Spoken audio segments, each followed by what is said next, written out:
Welcome to a playoff edition of the NBA Outlet presented by Off the Glass. Harris Wichard here with my good friend Nick Fay as we are taking a look at all of the game ones, day one of the playoffs yesterday. Some entertaining games there, Nick.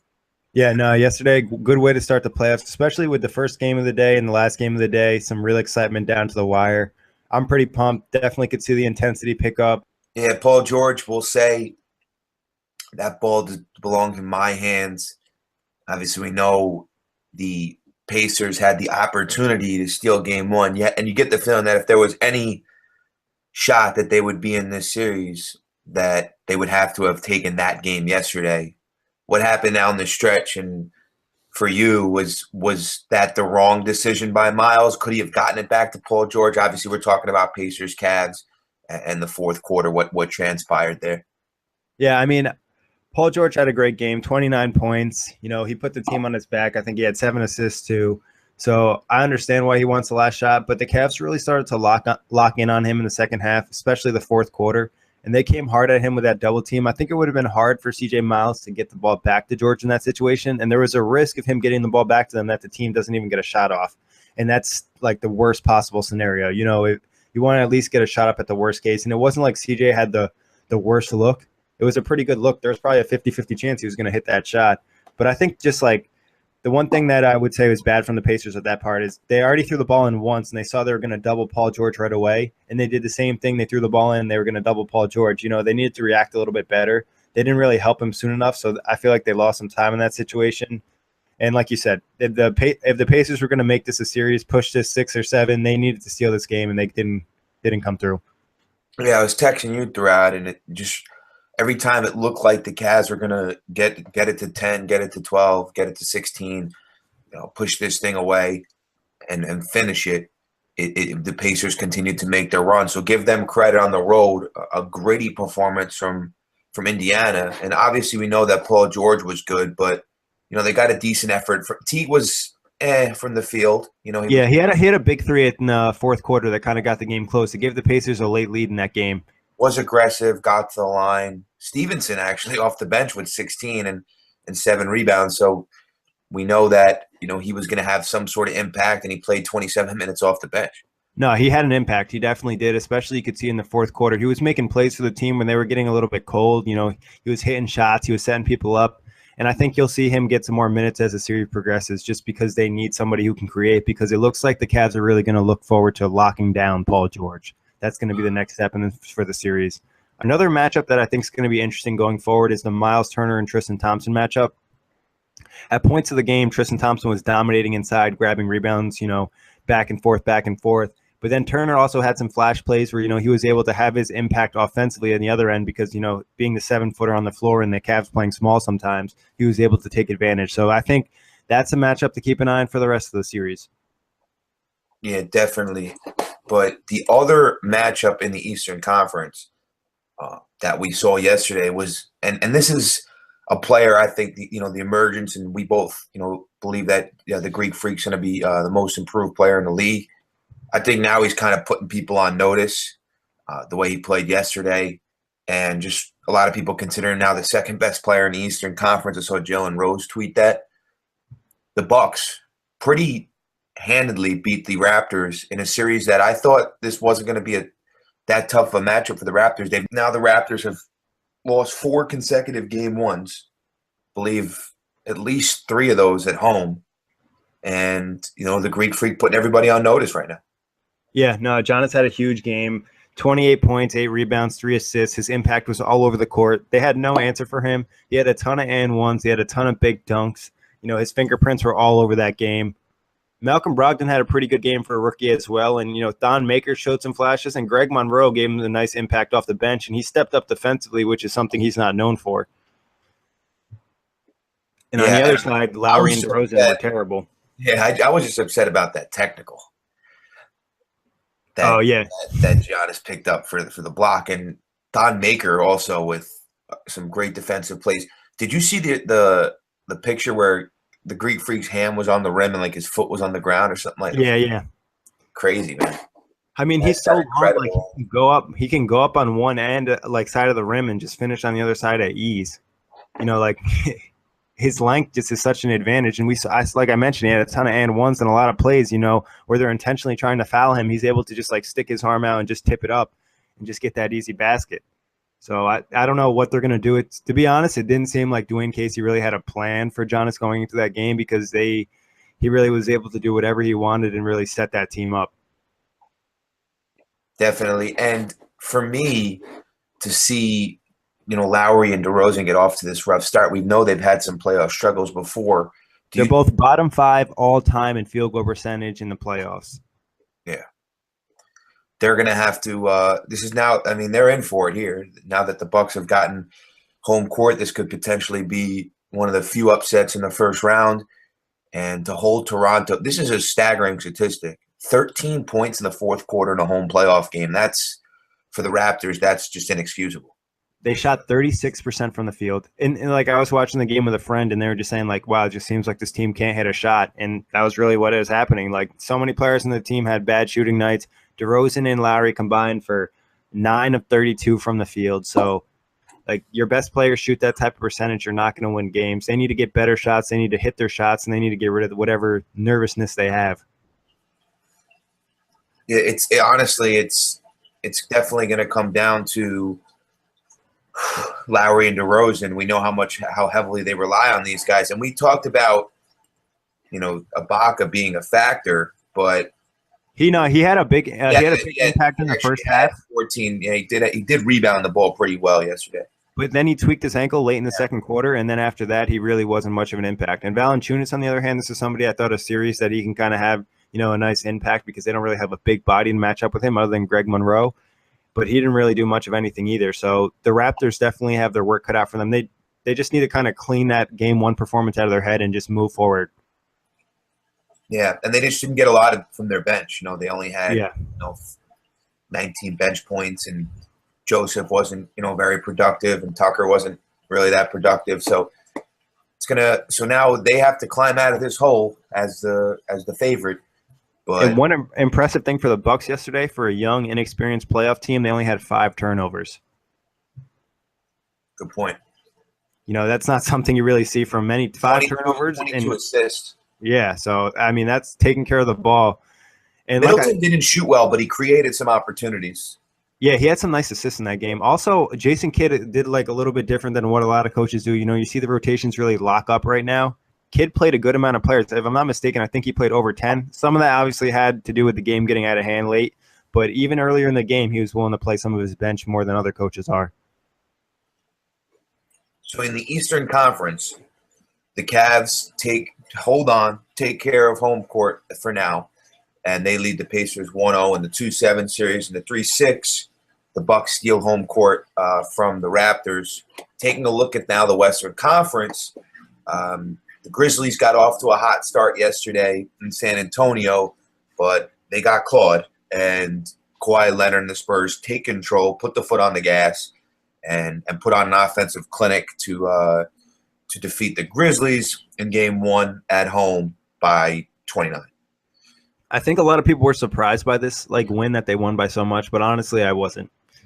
I wasn't that surprised. No offense to Memphis, I think they're a good team, but I just don't know if they have the firepower. Like, Conley and Gasol were both having great games, and they still had a pretty good lead, but it's not like they were blowing them out. So that kind of tells you everything you need to know. Like, the Spurs just have too many weapons. Kawhi's going to do work. They have nobody to match up with Kawhi. They have to play a rookie at shooting guard, Grizzlies. They had to play Vince Carter I think 25-plus minutes, and no offense to Vince, but at 40, he's not really. Vince started yesterday. No, they started the rookie yesterday. Oh, did he? Yeah, they started.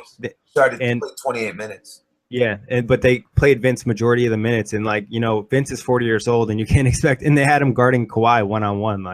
That's just a matchup you're not going to win.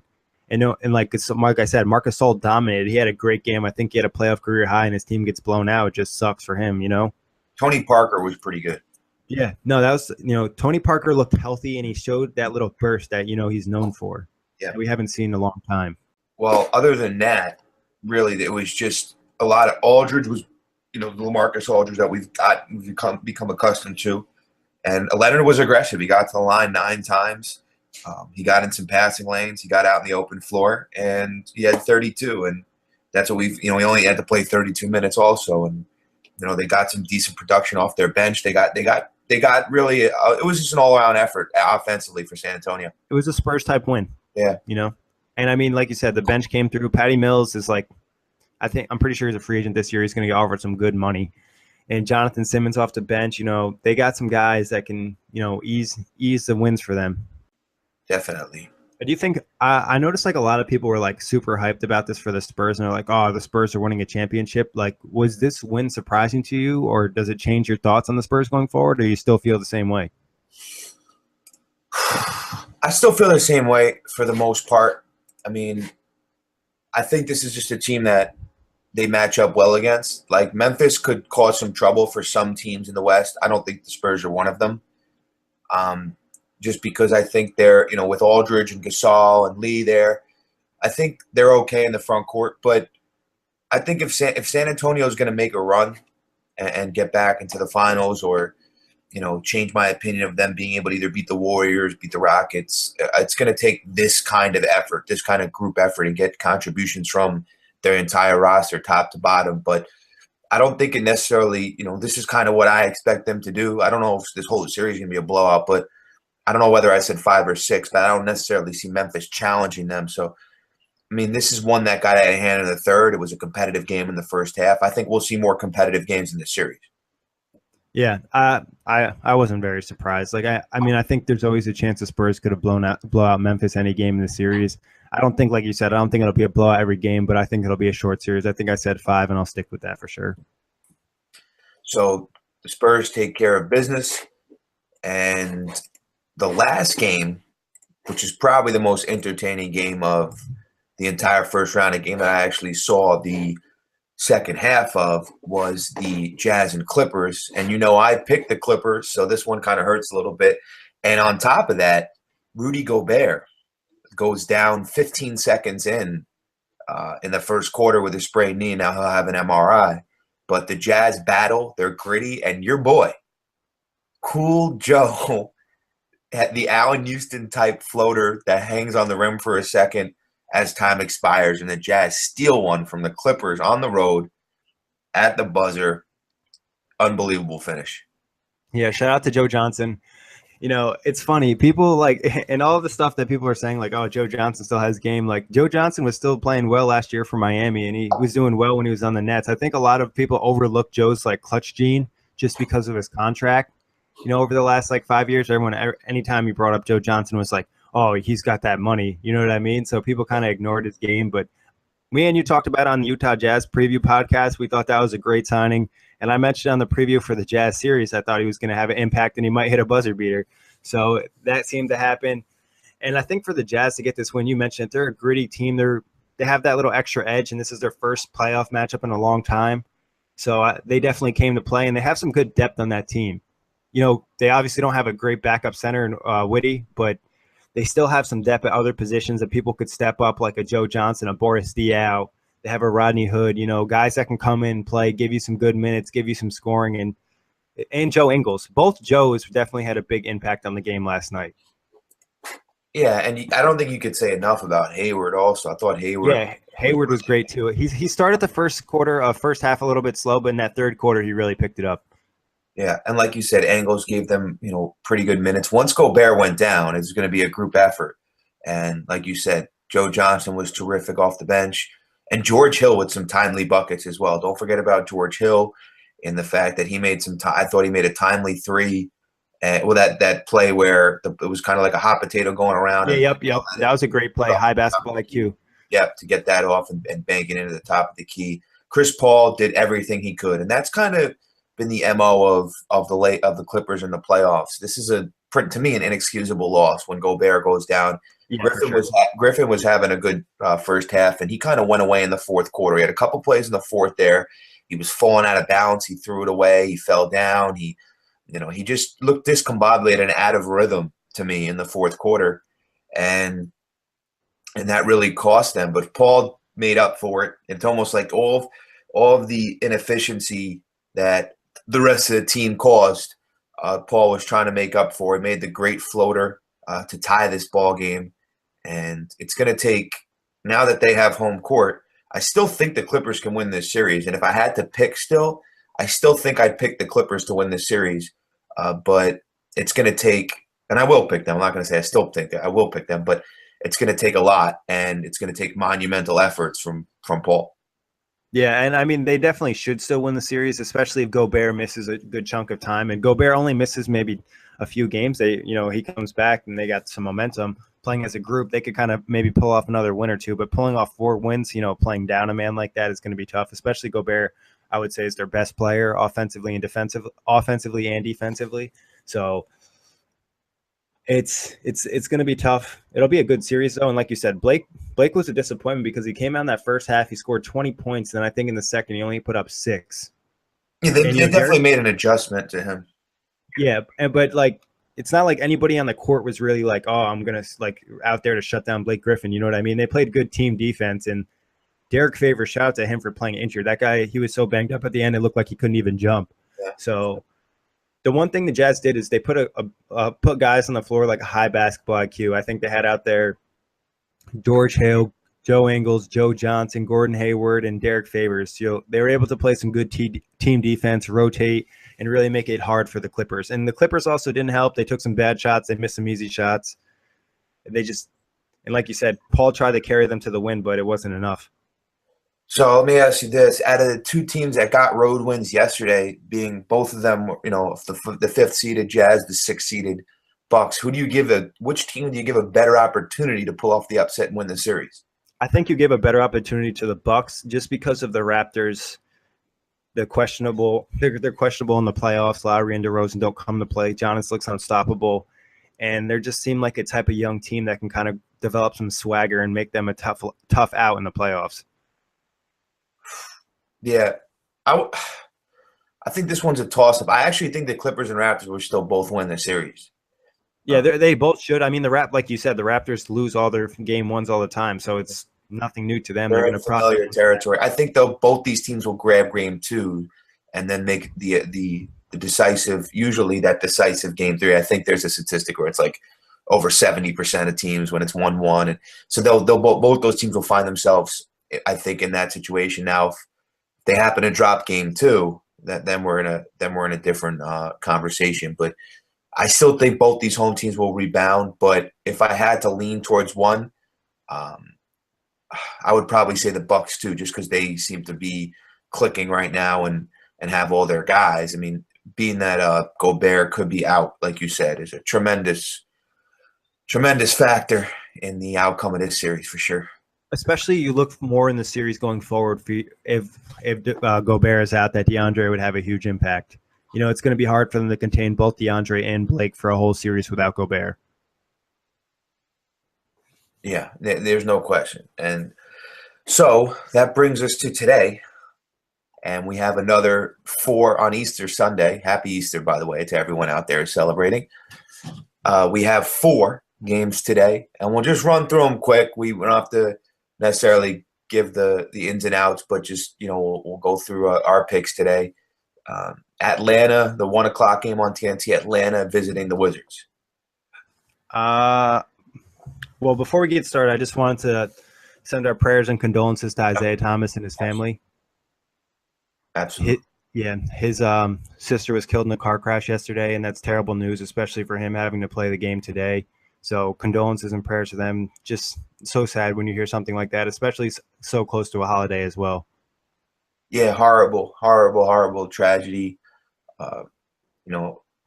Isaiah is going to obviously be playing. I don't even know if he's definitely playing or not. I'm sure that would probably be for him the best medicine to go out there today. We've seen some performances when guys have played with heavy hearts, but the game is definitely the least of his concerns and on his mind right now. And it's just horrible. It's a 22-year-old, and it's a terrible tragedy. But the games go on and life goes on, and I'm sure he's going to dedicate the performance and the rest of his basketball career to his sister. We don't obviously know their relationship, but it's for him, and the rest of the basketball world was supportive and sending messages and prayers. But it's just a horrible thing right now. Yeah, it's so tough when you hear something like that because you can only imagine if you were, in their shoes. And yeah, and you know what? There was bad news out of the NFL too with Todd Heap. I don't know if you heard about that, but yeah, that's very sad news it was too. a very just dark day yesterday, and hopefully some better days ahead. But with all that being said, Atlanta, Washington, 1:00 TNT. Who do you got, Nick? I got Washington. I think there's gonna be some hype in that arena. I think they kind of feel good about this season. John Wall, Bradley Beal, they're gonna come to play today. I could see a big performance from Mr. Wall today. Give me the Wizards at home. I still think it'll be close, so maybe in like that 5-6 point range. Yeah, I'm not picking against Wall today. I got the Wizards as well. I would say by same number, 4 or 5. Yeah, 3:30 ABC, the prime time. Well, the game that everyone will be glued to today because of those Warriors. But Blazers, Warriors. Does anybody else besides Lillard show up today to make this game competitive? I think he's going to play well in this series. Always seems to play well against the Warriors. But do you see this game being competitive? I mean, I think it's competitive for a few quarters, and then towards the mid third, and the Warriors start to pull away, and it's probably a double-digit win for the Warriors. I think the Blazers just don't really have the firepower to match. Nurkic is I think he's questionable, or I'm not sure if he's playing or not. Even if he does play, I don't think it really matters. Just the Blazers are just not a good enough team to compete with the Warriors at this level. Yeah, I actually think this game's going to be pretty close. I think it's that those jitters, those first game playoff Durant jitters, that new environment. It's Oracle in the playoffs is a different animal, as you know. But I actually think this game's going to be pretty competitive, and I think the Warriors by 4 to 6, and they'll pull away late. But so it could be 8-10. But I think it'll be a little bit more competitive than people think. 6:30 TNT, Chicago, Boston. What do you think? I think this is going to be a good series. We talked about it. The series might be a little bit underrated. Yeah. But obviously we talked about the sad news. So I think Isaiah Thomas goes off in this one and the Celtics win. Yeah, hard to pick against the Celtics. But I think especially, his teammates are going to be playing hard for him too. It's not just him. Yeah, hard to pick against the Celtics. If under different circumstances, I actually might take the Bulls. I think they're going to steal a couple games in this series, and I think I may have picked like 6, but I said I could see this series going 7, and it wouldn't be crazy to say that Bulls can win this series. Who knows what kind of impact this could have on Isaiah, positive or negative? You would think it could be positive, like you said, with his teammates. Under different circumstances, I might take the Bulls, but give me the Celtics, and it's hard to root against Isaiah today. You know where I'm going with the 9 o'clock, though. Yeah, I know where you're going with the 9 o'clock. I got give me the Thunder today over the Rockets, and I told you that I think the Thunder win this series, and I'm riding the Westbrook train into the second round. But give me the Thunder to be the only team, and like I said, with the Bulls and Celtics, just hard to pick against them. But I think you might see 2 more road wins today. I don't know where they're coming from, but I think you might see a couple more road wins today. Give me James Harden and the Rockets in this one. I think Harden's going to be a little bit more well-rested. His wrist was kind of bothering him towards the end of the season. He's also probably starting to get a little bit pissed off with everybody talking about Westbrook's season and, not really showing him enough love. Yeah. So I think big game from Harden. Rockets win at home, take care of business. OKC doesn't have enough firepower. All right, well, you got the clean sweep of the home teams today. They were 2-2 yesterday. That just about does it for our playoff edition of the NBA Outlet. Happy Easter. Enjoy your family. Enjoy your friends. Enjoy another slate of NBA playoff games. Nick, always a pleasure. Yeah, always a pleasure, Harris. And thank you guys for listening. Like Harris said, enjoy today. Make sure you hit that subscribe button and let us know what you think.